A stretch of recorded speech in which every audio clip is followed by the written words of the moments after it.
Congressman Mark Veasey from Texas and Greg Landsman from Ohio.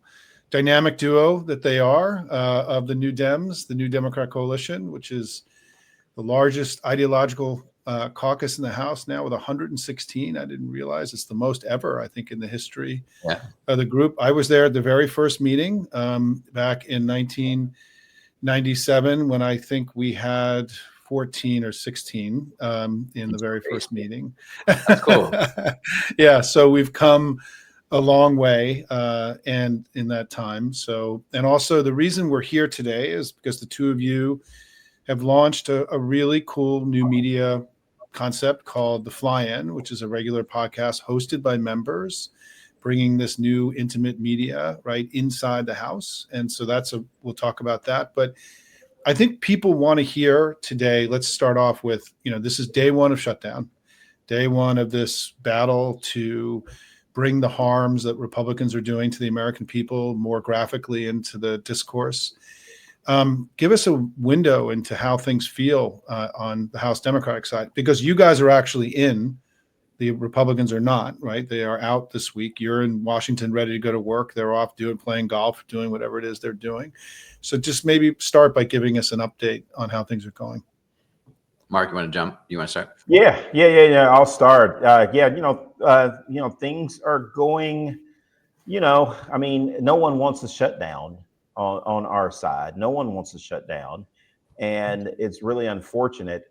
People think about DC as having a lot of federal workers, which is true. The DMV has a ton of federal workers, but there are metropolitan areas like where I live in Dallas-Fort Worth, where Greg lives, other members live, that also have thousands and thousands of employees. And the fact of the matter is that when we go back to our districts, they're going to be asking us, when is this shutdown going to end? Are we really going to get fired the way that the OMB budget director said that he was going to do if we go into a shutdown? So I think that with everything else happening right now, with the Trump tariff taxes, with everything happening around immigration and ICE, and now this, it just really adds to that extra layer of worry that people have. And I know that it's going to be something that we hear about when we go back to the district. And so, it's not a good time here, but I think that it's very important that Democrats continue to stand on our values and not fold until we do something about these health tax credits. Yeah, it's deeply frustrating. This is the first time I've experienced this, and it really is just maddening to know that there is this solution. It's sitting there. There would be enough votes, which essentially is a budget plus, restoring the healthcare cuts and protecting these healthcare subsidies that are going to expire at the end of the year.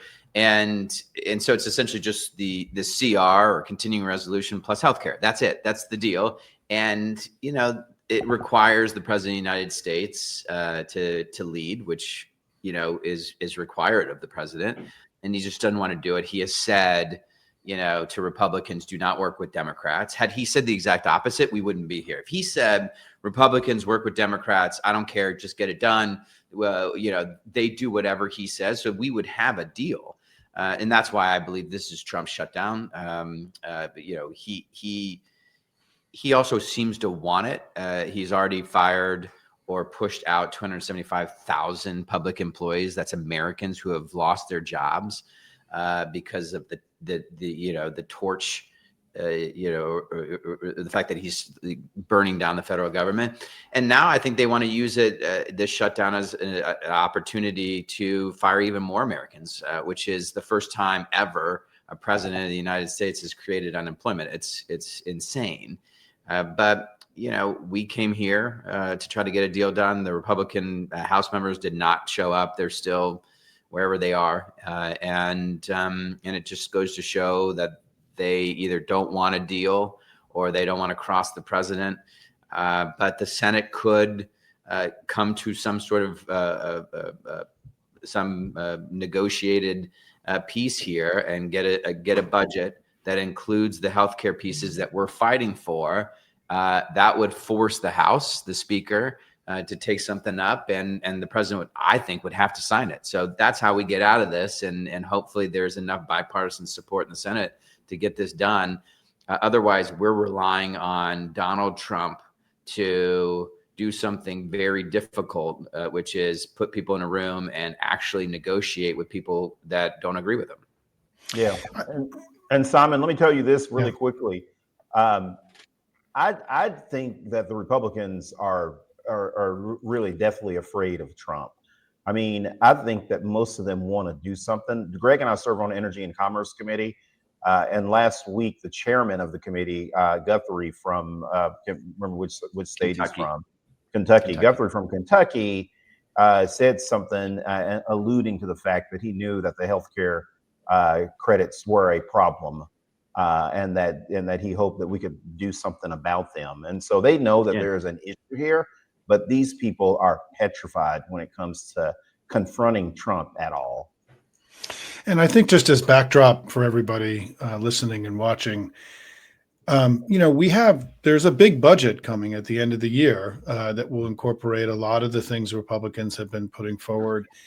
And leaders Schumer and Jeffries have been offering to sit down to begin the process of trying to get that budget deal done by the end of the year, because at some point there's going to have to be a budget.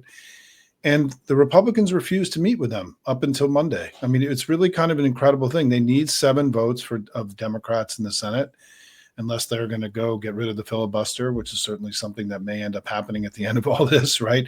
But there's been the budget, as both of you can attest to, is that the reason we're in shutdown is that by law, there was supposed to have been a budget passed and implemented by yesterday. And we haven't even begun the conversations about that budget. And they even refuse to have any negotiations. And so the level of dysfunction we're seeing from the Republicans, I think, is being underplayed in the media right now, because we haven't, this is going to be very hard to get a budget that Donald Trump will sign that can get 7 Democratic senators in the House. I'm so glad you brought this up, because I do feel like I'm in this alternative universe, in the sense that one of the reasons I got into politics is because I grew up in the 90s, and I got into this process. I got into a whole bunch of things that were happening in government. One of them was the budget, and at the time, Bill Clinton ran on this platform to balance the budget, and it got me really focused on the process. And the process is really straightforward and kind of cool. The president of the United States, sends their budget, the White House's, the administration's budget to Capitol Hill in February. Right, the year begins in January. It gets sent in February, maybe March at the latest, and then the House starts to work on that budget. They take it and they start messing around with it, and they pass 12 separate bills that then go over to the Senate. The Senate then passes those bills, and by the end of September, all of that gets sent to the president, and he signs it into law. And it's a really good bipartisan process. And these guys, I don't think, have ever been able to do it in the last 20 or 30 years when they're in power, right? I don't think they've been able to get that process done. And it is dysfunction. It's pure dysfunction. Yeah. Well, I mean, the thing I just want to emphasize for everybody right now about, there's not even a budget process underway. Forget about not having a budget to negotiate. It's very unclear what the process is even going to be between the House and Senate Republicans. And so we are in a place of just remarkable sort of Trumpian dysfunction and recklessness right now in the country. And clearly they made the decision, rather than negotiate with all of you in good faith about this eventual budget, because we said, look, what we really want is we just want to sit down and talk. They've refused to even sit down and talk, and that's why they're shutting the government down. And it is, I think it's been amazing. I mean, I listened to Mike Johnson today. I don't know that I've ever heard a leader other than Trump lie with abandon the way that the speaker's been lying on his media tour. Yeah, and Congressman, what's your take on that? I mean, it's the speaker has really not surprised me, but he does purport himself to be a Christian man, and the fact that he was on live television saying that they're looking for Medicaid services and other healthcare services is just it's just a lie. It's amazing that he would just blatantly do that. But again, to me, it just shows. Yeah, Like, yeah, I we're mean, calling him out for it. And the media is I know calling him we out are, for but it. like when he goes on TV, But Fox should call him out for that. Wall Street Journal editorial board should call him out for that. Well, Like all of those conservative forces that really care about this country and want the truth to prevail, they should be all over that. And it's sad that they're just letting them get away with it. But to me, it all goes back to Trump. It all goes back to the leader, right? The standard that he it's set audience of one for the country and their universe is warped. Yeah, the clip that's circulating today, the Stephanopoulos interview with the speaker, George just whacks him repeatedly for lying, and it was just so brazen. And I think part of their struggle is that when they leave their Fox News bubble, and they have to go out into the real world, and defend these cockamamie things that they talk about when they're on their own media. They get roughed up, right? Because reality has been tough for Donald Trump in recent months. Well, listen, I'd love to talk about your podcast. And the reason I think this matters, and I'm excited to bring it to my audience and Hopium, is that we talk a lot about the need for Democrats to innovate and to try new things and to not be satisfied with the way that we've conducted ourselves and our business and our strategies and our tactics in recent years, and to continue to evolve and grow and reach voters where they are, is the term that we all use. And the two of you working through the New Dems, which you should talk a little bit about, have launched this new podcast called Flyin. I almost said No Fly Zone, the Flyin. And you've been doing it now for a few months. I mean, just talk to us about what you're trying to do with this and why this is kind of an important step in the effort of Democrats to really modernize our communications after what was a disappointing election in 2024. Yeah. So New Dems is, as you mentioned, 116 Democratic members. It's the largest ideological caucus in Congress. And we are all over the place ideologically within the Democratic caucus, but we all have this one thing in common, which is that we really like solving problems and we like policy. And so we do a lot of policy work. We're very serious about getting things done. And one of the things that we wanted to do better at was taking all of this work and what's happening in Congress, the substantive stuff, not the BS performative, stuff, but the substantive stuff, and talk about it every week, as two members of Congress, two members of the New Dems, and do it with other members and other folks. And so every week when we fly in, we sort of preview the week. Mark and I do, and then we have another member join us, and that gives that other member an opportunity to sort of mess around with us, and learn with us and get better, because this is where so many people, an increasingly large number of folks are getting their news, and we want them to be turning to us in addition to other places to get their news and their information and entertainment as it relates to what's happening up here.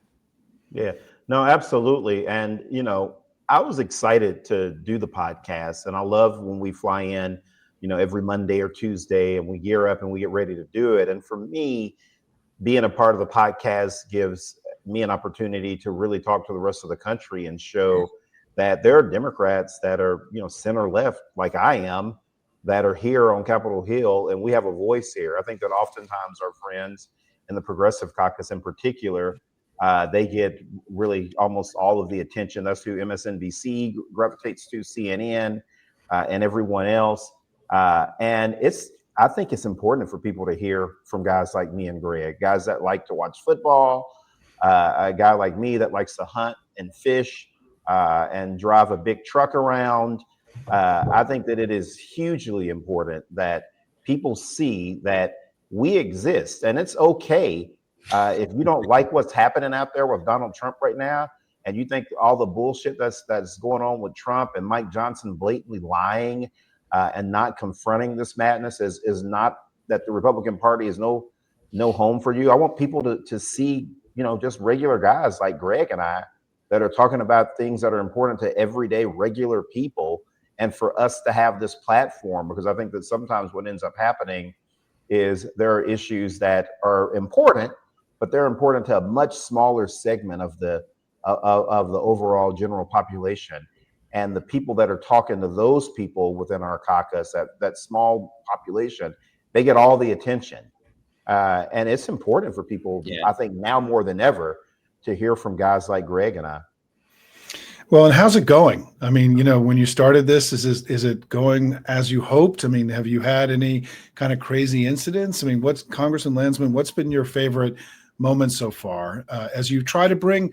I want to just applaud the two of you, because I think you were saying something, Congressman, before you came on, which is oftentimes staff try to have everything so scripted and so you don't make any mistakes. And what you're doing is you're bringing transparency and honesty, inside, and opening the doors of the building, right, to people from outside in a way that I think is really healthy and needed. And so I just look back on it, like, what's been your favorite moment so far, or something that the technical problem that you had that crashed your event or whatever? I mean, this process is always an experiment, right? I think mine was today. We did it live. This was sort of a second edition, because we do it on the Flyin day, which was Monday, but we did a live version of it today. And I think there's something sort of more authentic and like fun about that. And maybe we'll start doing more of our podcast live, or going live at least during parts of it. I'm not sure, but my favorite part is just like the trying things. Like how do you take what's happening up here and package it in a way that's authentic and enjoyable, where people are like, oh, I want to keep watching.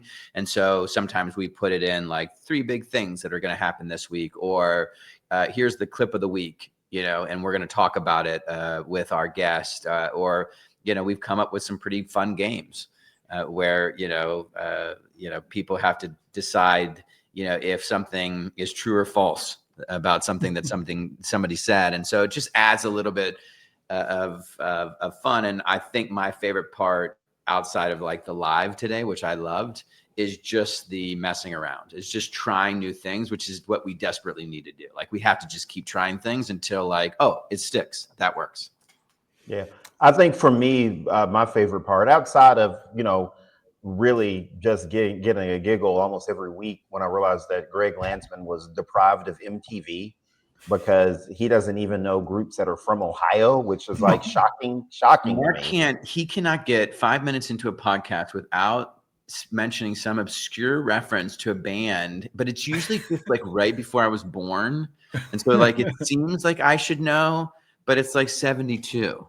No, he is from Ohio. He should know who the Ohio players are. I'm sorry. That's just I just think that's bad. But outside of that, I like it when we can sort of disagree on some things. And one of the funniest things that happened on the podcast was there was an incident at the White House where the Treasury Secretary Basant, and I hope I'm pronouncing his name correctly, and Elon Musk, they decided that they were going to like throw hands at the White House. Like, they decided that we're going to get down and we're going to start throwing some punches at the White House.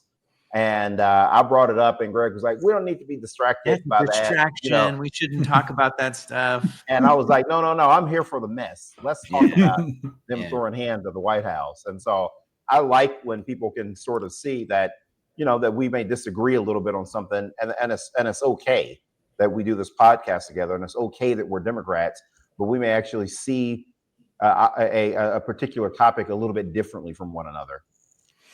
How do people find the podcast, Congressman?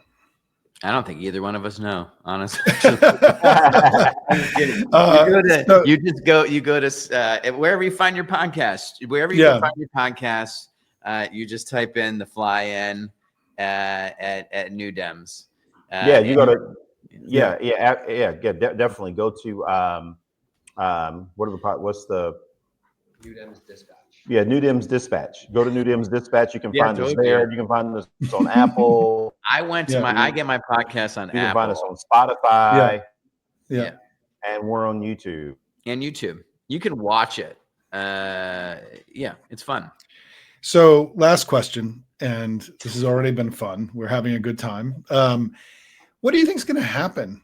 Just let's close by saying what is going to happen with this shutdown? I mean, what's just, make your best guess. I mean, is there a deal to be done? I mean, can the Republicans do a deal with us? I mean, given that they've called Democrats, Stephen Miller called Democrats a domestic terrorist organization, and they've been mocking Leader Jeffries over the last few days. I mean, do they have the ability as a party to do a deal with Democrats, do you think? Let me go to you, Congressman Veasey, first.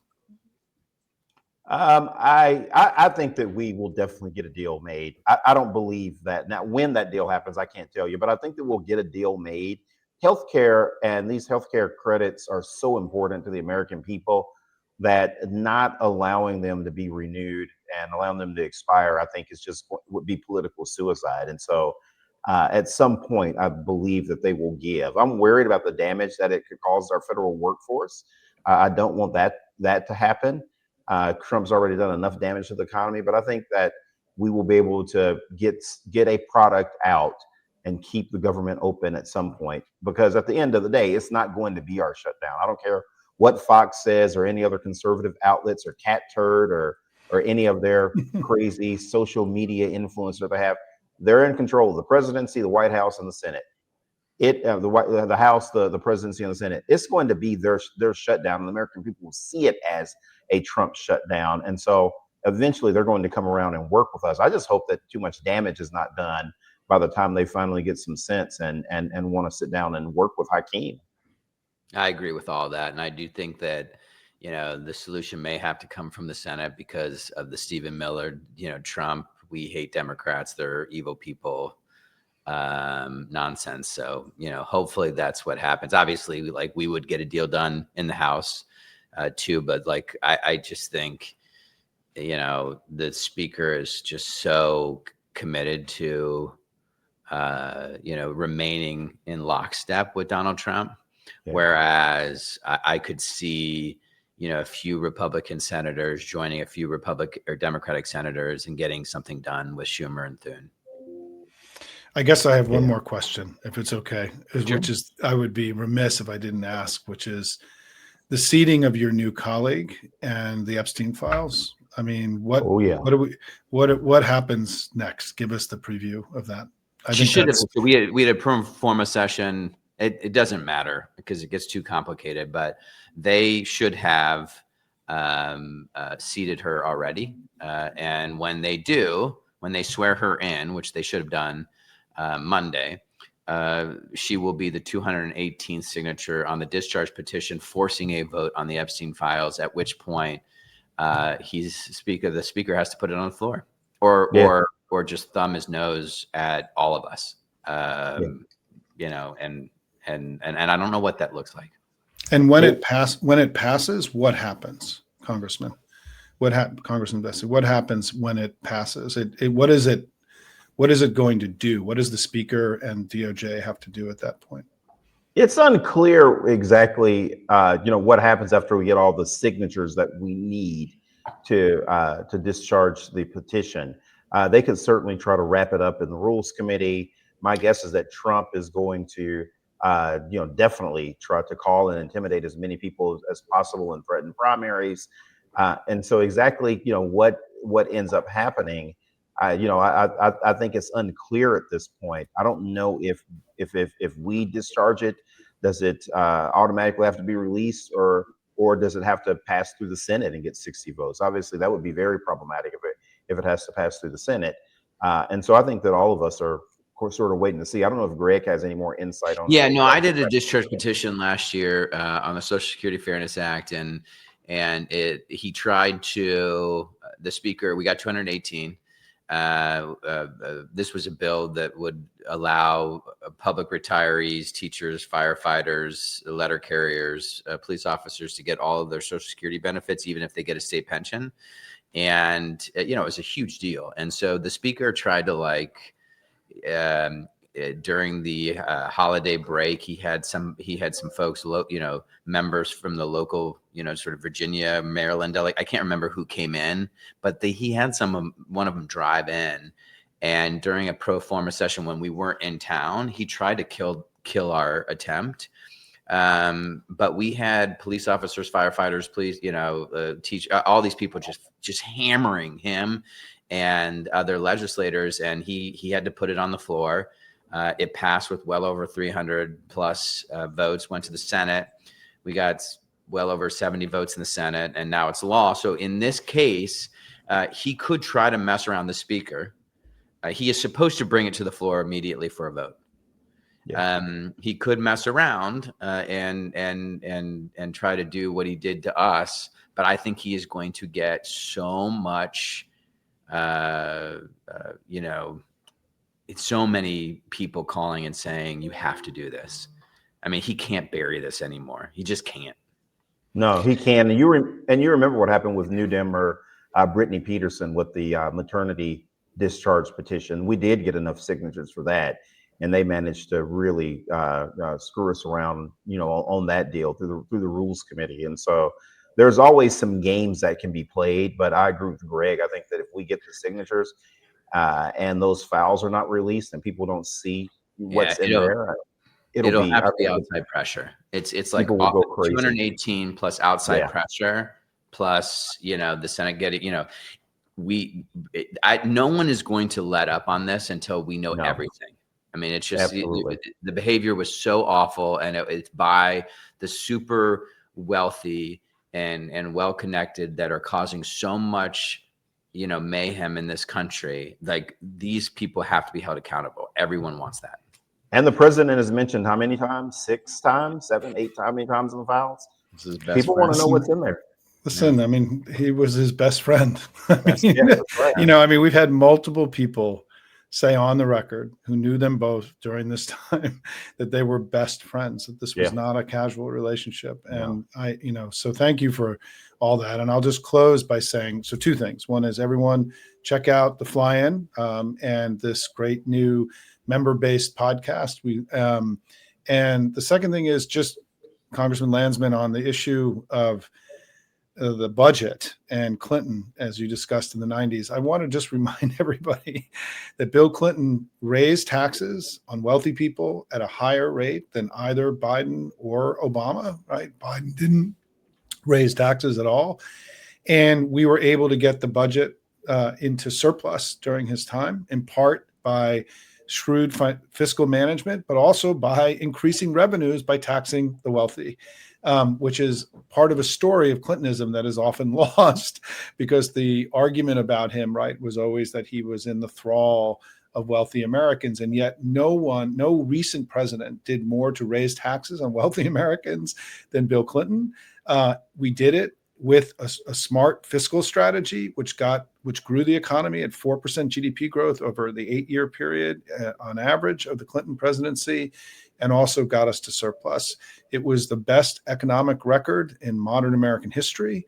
I'm proud to have been part of passing every one of those budgets over the 8 years of the Clinton presidency. Proud to have been a leader of the Clinton campaign back in 1992 that helped introduce this modern economic approach to the Democratic Party. And I'm very proud. And so I'm grateful, Congressman, that you brought this up, because it is the origins of the New Dem group itself. I mean, there are a few, this may be the lamest fun fact about me that which is one of my favorite things in the world, and I think that changed my thinking about the world and what I would do with my life, is the 1993 omnibus budget bill. Because which is so lame, and I'm such a nerd, but it was to your point, it was the last time we actually fixed the tax code so that we could build an incredible economy, one where hard work was rewarded, right? And we had not only a balanced budget, but it produced surpluses Like, we're running absurd deficits now. And it was the largest economic expansion in American history. All because we fixed the tax code in 1993 in the in the 1993 omnibus budget. It had no cool name, but the results were incredible. Yeah, I mean, listen, Bill Clinton, just for a little bit of just walking down memory lane, Bill Clinton introduced universal health care in those first 2 years. He introduced a carbon tax, which would have been, the largest back in 1993, right? That was the most far-sighted plan to deal with climate change that has, up until the Biden presidency. Bill Clinton was a far more sort of ahead of his time leader than I think he's often given credit for. But all of that was fed into the foundation of the New Dems in when we founded it in late 1996, early 1997, to be a partner with him in advancing this agenda that created so much opportunity for so many people. And so great to see you guys all these years later carrying the torch and continuing to fight for the American people. Thank you for your innovative work with the Flyin, and hopefully we'll have you back from time to time to do a check-in. And Anytime. Everyone, do check this out. It's an important new way that members, often people talk about transparency and wanting to have a greater sense and connectedness to their leaders. Well, this is a great effort. And so thank you both for all this hard work. Thanks, Simon. Thank you, Simon. Thanks, everybody. Keep fighting.